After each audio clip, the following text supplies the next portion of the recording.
வணக்கம் நண்பர்களே. இந்தியாவில் வளர்ந்த முன்னேறிய மாநிலங்களில் ஒன்று தமிழ்நாடு. நம்ம எல்லாருக்குமே தெரியும். எஜுகேஷன் ஆகட்டும், ஹெல்த் ஆகட்டும், எம்ப்ளாய்மெண்ட், இன்ஃப்ராஸ்ட்ரக்சர் ஆகட்டும், எல்லாத்துலேயும் ஒரு டாப் 4-5 ரேங்க்கில் நம்முடைய மாநிலம் எப்பயுமே இருக்கும். அது இல்லாமல் மொத்த வருவாய் ஜிடிபியில் கூட மகாராஷ்டிராவுக்கு அப்புறம் செகண்ட் பிளேஸில் நம்ம இருக்கோம். இப்போ இந்த நேரத்தில் இன்னொரு கேள்வி ஒன்று எழுது. இந்த வளர்ச்சியெல்லாம் சரிதான், ஆனாலும் தமிழ்நாடு அதனுடைய அரசு ஊழியர்கள் கவர்மெண்ட் எம்ப்ளாயீஸ்க்கு செலவிடக்கூடிய அந்த பணம் இது பார்த்திங்கன்னா ரொம்ப அதிகமாக இருக்குது. இவங்களுடைய சம்பளத்துக்கே சராசரியாக ஒரு 60% நம்ம செலவு பண்ணிகிட்ருக்கோம் மொத்த வருவாயில். இது சரியா? இந்த அளவுக்கு செலவு பண்ணுறதுனால மற்ற டெவலப்மெண்ட் ஸ்கீம்ஸ்க்கெல்லாம் நம்மளால் செலவு பண்ண முடியாமல் போகுது, உட்கட்டமைப்பை வளர்க்க முடியாமல் போகுது அப்படின்னு சொல்லப்படுது. மெயினாக ஒரு சில வருடங்களாக இந்த வலதுசாரிகள் இவங்க நிறைய பேர் இந்த விஷயத்தை சுட்டி காட்டுறாங்க. என்ன சொல்கிறாங்கன்னா, தேவைக்கு அதிகமான ஆட்கள் நம்ம வேலையிலேருந்து கூட நீக்கிடலாம், அப்படிலாம் ப்ரைவேட்டைசேஷன் பண்ணிடலாம் அப்படின்னு இவங்க சொல்கிறாங்க. இன்னொரு பக்கம் இந்த இடதுசாரிகள் இவங்க என்ன சொல்கிறாங்கன்னா, இல்லை கவர்மெண்ட் எம்ப்ளாயீஸ் தேவை தான். கேரளா, தமிழ்நாடு போன்ற மாநிலங்கள் அந்த காலத்துலேருந்தே ஒரு அதிக வளர்ச்சி எட்டிருக்குன்னா அது காரணம் சமூக நலத்திட்டங்கள். இதெல்லாம் இம்ப்ளிமெண்ட் பண்ணுறதுக்கு அரசு ஊழியர்கள் தேவை. அப்போ இவங்களுக்கான செலவு வீணுன்னு சொல்ல முடியாதுன்னு இவங்க சொல்கிறாங்க. சரி, இப்போ எது உண்மை அப்படிங்கிறத நம்ம கொஞ்சம் அலசி ஆராய்ஞ்சு பார்த்தா தான் ஒரு முடிவுக்கு வர முடியும். இந்தியா சுதந்திரம் வாங்கின உடனேயே எல்லா மாநிலங்களுமே எடுத்துக்கிட்டிங்கன்னா எல்லா மாநிலங்களுமே ஒரு பேக்வேர்டாக தான் இருந்தது. ரொம்ப எந்த மாநிலத்தையும் பிரமாதம்லாம் நம்ம சொல்ல முடியாது. தமிழ்நாடு பொறுத்த வரைக்கும் நார்த் இந்தியாவை கம்பேர் பண்ணும்போது அந்தளவுக்கு நமக்கு அவங்களுக்கும் ரொம்ப பெரிய வித்தியாசம் இல்லை. ஒரு 1960s 70s அப்புறம் தான் தமிழ்நாடு வேகமாக முன்னேற ஆரம்பிச்சது. காரணம் என்னென்னா, இந்த சோஷியல் வெல்ஃபேர் ஸ்கீம், சமூக நலத்திட்டங்களுக்கு நம்ம அதிகமாக செலவு பண்ண ஆரம்பித்தோம். அது இல்லாமல் அந்த நேரத்தில் வந்த அந்த அரசியல் கட்சிகள் பார்த்திங்கன்னா சமூக நீதிக்கு அதிகமாக முக்கியத்துவம் அளித்தாங்க. சராசரியாக ஒரு 25%லேருந்து 30% பார்த்தீங்கன்னா குறைஞ்சபட்சம் இந்த சோஷியல் வெல்ஃபேர் ஸ்கீம்ஸ்னு அவங்க ஒதுக்கிட்டு இருந்தாங்க. இந்த காரணத்தினால தான் இன்றைக்கி நம்ம ஒரு டெவலப்டு ஸ்டேட்டாக இந்தியாவில் இருக்கோம். ஆனால் இப்போ ரீசண்டாக என்ன பிரச்சனை அப்படின்னு நம்ம பார்த்தோம்னா, ஒரு 7 வருஷம் முன்னாடி வரைக்கும் நம்ம ஒரு ரெவென்யூ சர்ப்ளஸ் ஸ்டேட்டாக இருந்தோம். நமக்கு வருவாய் மிகுதி இருந்தது. ஆனால் இப்போ ஒரு 6 வருஷமாக ரெவென்யூ டெஃபிசிட்டுக்கு போயிட்டோம். ரெவென்யூ டெஃபிசிட்டுங்கிறது வருவாயை விட செலவு இப்போ அதிகமாக இருக்குது. இது ஒரு ஆபத்தான நிலை. அது இல்லாமல் இப்போ இந்த 7th பே கமிஷன் ரெக்கமெண்டேஷனை ஃபுல்ஃபில் பண்ணதுலேருந்து இதுவும் நிதி சுமையை அதிகப்படுத்திடுச்சு. அப்போ நம்மளுடைய வருவாய் அதிகமானாலும் அதை விட நம்மளுடைய செலவு பார்த்திங்கன்னா அதிகமாகிட்டே போகுது. இந்த நிலையில் கவர்மெண்ட் எம்ப்ளாயீஸ்க்கு நம்ம ஒரு 60% வருவாயிலேருந்து ஸ்பெண்ட் பண்ணிக்கிட்டே இருக்கோம். இப்போ இந்த நிலையிலால் மற்ற டெவலப்மெண்ட் ஸ்கீம்ஸ்க்கெல்லாம் பணம் அந்தளவுக்கு இல்லாமல் போயிடுது. இப்போ உட்கட்டமைப்பு பார்த்திங்கன்னா நமக்கு செலவு பண்ணுறதுக்கு அந்தளவுக்கு நிதி இல்லை. இப்போ இப்படி ஒரு நிலை இருக்குது. இப்போ இது சரிதானா, இதை நம்ம மாற்றணுமா அப்படிங்கிறத நம்ம பார்ப்போம். இப்போ அரசு அதிகாரிகள் அப்படின்னு நம்ம சொல்லும்போது இதுக்குள்ளே நிறைய டிவிஷன்ஸ் இருக்கும். ஒன்று கவர்மெண்ட் உள்ளே டைரெக்டாக வேலை செய்கிறவங்க, இந்த சிவில் சர்வன்ட்ஸ், அதாவது கவர்மெண்ட் எம்ப்ளாயீஸ், ஐஏஎஸ் அதிகாரிகள் ஆரம்பித்து அடிமட்டத்திலேருந்து வேலை செய்கிறவங்க வரைக்கும். இது இல்லாமல் நம்ம கவர்மெண்ட் உள்ளே டாக்டர்ஸ் இருக்காங்க, போலீஸ் டிபார்ட்மெண்ட்ஸ் இருக்குது, மற்ற நிறைய டிபார்ட்மெண்ட்ஸ் இருக்குது. அப்போ இதெல்லாம் சேர்ந்து தான் நம்ம கவர்மெண்ட் எம்ப்ளாயீஸ்னு சொல்கிறோம். சராசரியாக நம்ம மாநிலத்தில் இன்னைக்கு தேதியில் ஒரு 14 லட்சம் கவர்மெண்ட் எம்ப்ளாயீஸ் இருக்காங்க. அப்போ இவ்வளோ பேருக்கும் நம்ம சம்பளத்தை அழிச்சிக்கிட்டு தான் இருக்கோம். இப்போ இதில் பார்த்தீங்கன்னா ஒரு சில டிபார்ட்மெண்ட்ஸ் கண்டிப்பாக நமக்கு தேவை. உதாரணத்துக்கு போலீஸ் டிபார்ட்மெண்ட் எடுத்துட்டிங்கன்னா இதில் ஏற்கனவே ஷார்ட்டேஜில் தான் இருக்குது. நம்முடைய மாநிலத்தை எடுத்துட்டிங்கன்னா சராசரியாக ஒரு 640 பேருக்கு ஒரு போலீஸ் ஆஃபீஸர் தான் இருக்காங்க. இதிலே பார்த்தீங்கன்னா ஷார்ட்டேஜ் தான்.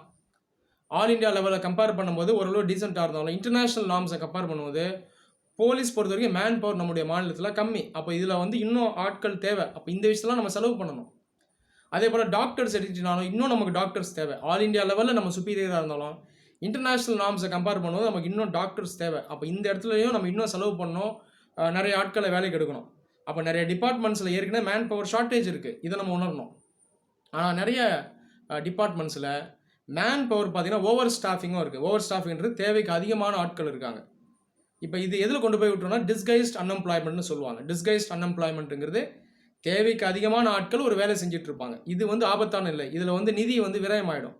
அப்போ இந்த செக்டர்ஸ்லாம் டிபார்ட்மெண்ட்ஸ்லாம் என்னென்னு ஐடென்டிஃபை பண்ணி இவங்களை இந்த இடத்துலேருந்து எடுக்கணும். அதை எடுக்கணும்னா இவங்க வேலையை விட்டு எடுத்துணும்னு அவசியம் இல்லை. இவங்களை இந்த டிபார்ட்மெண்ட்ஸ்லேருந்து எடுத்து அவங்கள வேறு இடத்துல அமர்த்தலாம். எங்கெல்லாம் அவங்கள ப்ராப்பராக யூஸ் பண்ணலாமோ அந்த இடத்துல அவங்கள அமர்த்தலாம். அப்போது இந்த நிர்வாகத்துக்குள்ளே நம்ம ஒரு ஸ்ட்ரீம் லைனுங்க எடுத்துகிட்டு வர்றது சரியாக இருக்கும். இப்போ இன்னொரு விஷயம் பார்த்திங்கன்னா, இப்போ இந்த அரசு ஊழியர்கள் இவங்களுக்கு அளிக்கக்கூடிய சம்பளம் இருக்குது இல்லையா, இதே ஒரு வகையான இன்வெஸ்ட்மெண்ட் தான். அப்போ அந்த இன்வெஸ்ட்மெண்ட்லேருந்து நமக்கு என்ன வரணுங்க, ரிட்டர்ன் வரணும் இல்லையா. இப்போ இந்த ரிட்டர்ன் என்ன தான் இருக்கும், ஒன்று வருவாயாக இருக்கணும். இல்லை உட்கட்டமைப்பு வந்து வளரணும். அது இல்லாமல் மெயினாக ஹியூமன் கேபிட்டல் மனித வளம் வந்து வளரணும். உதாரணத்துக்கு இப்போ டீச்சர்ஸ்க்கெல்லாம் நம்ம சம்பளம் தரோம்னா என்ன நடக்கணும், நாட்டுக்குள்ளே கல்வி வளரணும், எஜுகேஷன் இம்ப்ரூவ் ஆகணும். டாக்டர்ஸ்க்கு சம்பளம் தந்தோம்னா ஹெல்த் வந்து பெட்டர் ஆகணும். அப்போ இது உண்மையாலே நடக்குதா அப்படின்னு நம்ம பார்க்கணும். இப்போ டீச்சர்ஸ் எடுத்துட்டிங்கன்னா ஜென்ரலாக கவர்மெண்ட் ஸ்கூல்ஸில் குவாலிட்டி ஆஃப் எஜுகேஷன் அந்தளவுக்கு இல்லை, ஓவரால் எஃபிஷியன்சியும் அந்தளவுக்கு இல்லை. இப்போ இதுக்கு காரணம் ஆசிரியர்கள் மட்டுமே நம்ம சொல்ல முடியாது. இதுக்கு மற்ற காரணங்கள் இருக்குது. உட்கட்டமைப்பு சரியில்லை, நிர்வாகம் சரியில்லை, நிறைய இடத்துல ஊழல் இருக்குது, இதெல்லாமும் ரீசன்ஸ். அப்போ இந்த காரணத்தினால இது ஆசிரியர்களுக்கு நம்ம செலவு பண்ணிகிட்டே இருந்தாலும் இதில் ரிட்டர்ன் வருதா? ரிட்டர்ன் வரதில்லை. இந்த காரணத்தினால தான் நிறைய பேர் ப்ரைவேட் ஸ்கூலில் போய் அவங்க வந்து சேர்த்துடுறாங்க. இந்த ஒரு பிரச்சனை இருக்குது. ஹெல்த் டிபார்ட்மெண்ட்லேயும் இதே பிரச்சனை தான். அரசு மருத்துவர்கள் இருக்காங்க, செவிலியர்கள் இருக்காங்க, இவங்களுக்கெல்லாம் நம்ம செலவு பண்ணுறோம், இவங்க வேலை செய்கிறாங்க. ஆனாலும் இதில் ரிட்டர்ன் பார்த்திங்கன்னா அந்தளவுக்கு கிடையாது. இந்த காரணத்தினாலையும் நிறைய பேர் பார்த்திங்கன்னா ப்ரைவேட் ஹாஸ்பிட்டல்ஸை போய் யூஸ் பண்ணுறாங்க. அப்போ இந்த இடத்துல நம்ம என்ன கவனிக்கணும், உட்கட்டமைப்பை நம்ம வந்து இன்னும் அதிகமாக்கணும், நிர்வாக சீர்திருத்தத்தை கொண்டு வரணும், டிரான்ஸ்பரன்சி கொண்டு வரணும், அக்கௌண்டபிலிட்டி கொண்டு வரணும், கரப்ஷன் இல்லாமல் நம்ம பார்த்துக்கணும். அப்போ இதெல்லாம் செஞ்சால்தான் அரசு ஊழியர்களுக்கு நம்ம சம்பளமாக தர பணத்துலேருந்து நம்ம ரிட்டர்ன்ஸ் கிடைக்கும். அப்படி நம்ம சீர்திருத்தம் பண்ணாமல் இருந்துட்டு சம்பளத்தை மட்டும் நம்ம கொடுத்துக்கிட்டே இருந்தோம்னா இதிலிருந்து ரிட்டர்ன்ஸ் நமக்கு வராது. இதை நம்ம வந்து கவனிக்கணும்.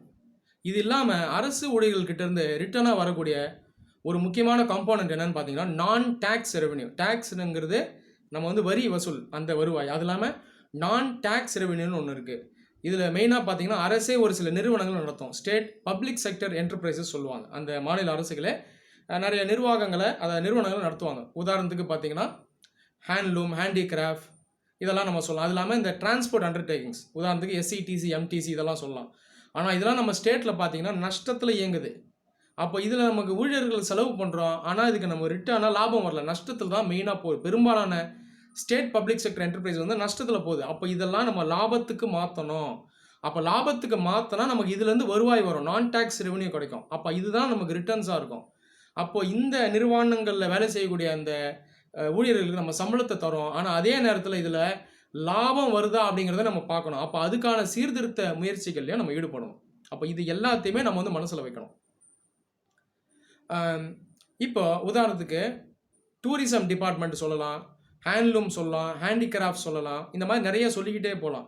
இதில் நிறைய சீர்திருத்தங்களை கொண்டு வரணும், டிரான்ஸ்பரன்சி, அக்கௌண்டபிலிட்டிலாம் கொண்டு வரணும். அப்போ இதை கொண்டு வரும்போது இந்த அரசு நிறுவனங்கள்ல இருந்தால் நமக்கு வந்து லாபம் அதிகமாகும். அப்போது இந்த அரசு ஊழியர்களுக்கு செலவு பண்ணக்கூடிய அந்த பணத்தை வேஸ்ட் அப்படின்னு சொல்கிறது வந்து நியாயமாக இருக்காது. ஏன்னா இந்தியா வந்து ஒரு வளர்ந்துட்டு இருக்கக்கூடிய ஒரு நாடு, அதுவும் தமிழ்நாடு வளர்ச்சி இன்னும் அதிகம் உள்ள நாடு நம்முடைய நாட்டுக்குள்ளே. அப்போ நமக்கு இன்னும் வளர்ச்சி வந்து தேவை. அது இல்லாமல் சமூக நலத்திட்டங்கள் மூலமாக தான் அந்த வளர்ச்சியை நம்ம எடுத்துகிட்டு வர முடியும். இதன் மூலமாக தான் நம்ம வந்து மனித வளத்தை உருவாக்க முடியும். அப்போ அரசு ஊழியர்கள் செலவு செய்கிற பணம் வீண் அப்படின்றது சொல்கிறது வந்து சரியான ஒரு ஜட்ஜ்மெண்ட்டாக இருக்காது. இந்த இன்வெஸ்ட்மெண்ட்லேருந்து நம்ம ரிட்டர்ன்ஸ் எடுக்க பார்க்கணும். நான் சொன்னது போல் இந்த ரிட்டர்ன்ஸ் வரணும்னா நமக்கு அட்மினிஸ்ட்ரேட்டிவ் ரீஃபார்ம்ஸை கொண்டு வரணும், சீர்திருத்தத்தை கொண்டு வரணும், டிரான்ஸ்பரன்சி, அக்கௌண்டபிலிட்டி கொண்டு வரணும். அது இல்லாமல் இன்ஃப்ராஸ்ட்ரக்சரை நம்ம நிறைய டெவலப் பண்ணணும். நல்லா பெர்ஃபார்ம் பண்ணக்கூடிய கவர்மெண்ட் சர்வன்ஸை நம்ம ரிவார்ட் பண்ணணும். அதே போல் பனிஷ்மெண்ட்டும் தரணும். சரியாக பெர்ஃபார்ம் பண்ணாத கவர்மெண்ட் சர்வன்ஸை நம்ம வந்து எச்சரிக்கணும். அப்போ இப்படி பண்ணால் தான் அந்த நிர்வாகம் வந்து நம்ம பார்த்திங்கன்னா அது வந்து எஃபிஷியன்ட் ஆகும். அதே நேரத்தில் ஒரு சில இடங்களில் ஒரு சில ஸ்பெசிஃபிக்கான செக்டர்ஸை அவுட் சோர்ஸ் பண்ணலாம். அவுட் சோர்ஸ்னு சொல்லக்கூடியது ப்ரைவேட் செக்டர்கிட்ட தாரே வாக்குறது கிடையாது. ஒரு சில இடங்களில் அரசாவே ஒரு விஷயத்தை எடுத்து செய்ய முடியல, அது வந்து லாபகரமாக நடத்த முடியலன்னா அந்த விஷயத்தை மட்டும் நம்ம என்ன பண்ணலாம்னா ப்ரைவேட் செக்டர்கிட்ட நம்ம அவுட் சோர்ஸ் பண்ணிடலாம். அப்போ இந்த சீர்திருத்த நடவடிக்கைகளை நம்ம ஈடுபடணும். இப்படி நம்ம செஞ்சோம்னா தான் நம்ம அரசு நிர்வாகம் வந்து சீரடையும். இதில் நமக்கு வரக்கூடிய இன்வெஸ்ட்மெண்ட் ரிட்டர்ன் பார்த்திங்கன்னா அதிகமாக இருக்கும். அப்போ இந்த முயற்சிகளில் நாம் ஈடுபடணும். நன்றி.